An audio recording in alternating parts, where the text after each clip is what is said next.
Hello বন্ধুরা, মৌসুমি রান্নাঘর daily ব্লগে সবাইকে স্বাগত জানাই।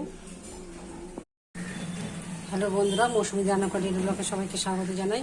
এই যে আজকে ইলিশ মাছের ভাপা করছি। তোমরা সর্ষে, কাঁচা লঙ্কা, নুন, হলুদ আর দিয়ে কাঁচা তেল দিয়ে সব দিয়ে মাছটাকে মাখিয়ে এবার বসিয়ে দিয়েছি। আর এখানে চিংড়ি মাছ দিয়ে লাউ চিংড়ি হবে, এই লাউ মানে সেদ্ধ করে রেখে দিয়েছি। আর ইলিশ মাছ ভাজা হবে। ব্লগটা দেখতে থাকুন। এই যে বন্ধুরা, চিংড়ি মাছ ভাজা হচ্ছে, লাউ চিংড়ি করে বলে এটা ভেজে তার মশলা কষিয়ে তারপরে লাউটা দেবে।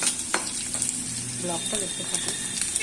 তার মধ্যে আদা, জিরে, টমেটো, কাঁচা লঙ্কা সব দিয়েছি। আর তেলের মধ্যে জিরে আর শুকনো লঙ্কা ফোড়ন দিয়েছি। এবার নুন, হলুদ, মিষ্টি, লঙ্কাগুলো সব দিয়ে মশলাটাকে কষাবো, কষিয়ে তো লাউটা ঢেলে দেবো।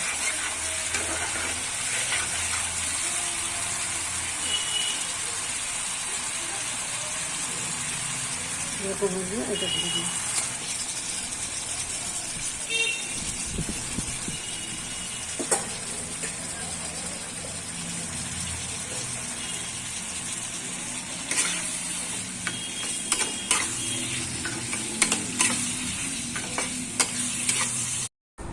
চিংড়ি মাছ দিয়ে লাউ চিংড়ি, ইলিশ মাছ আর লাউয়ের চোখলা মানে ছেঁচকি, আলু ভাতে, মাছের তেল দিয়ে মাছ ভাজা খাবো।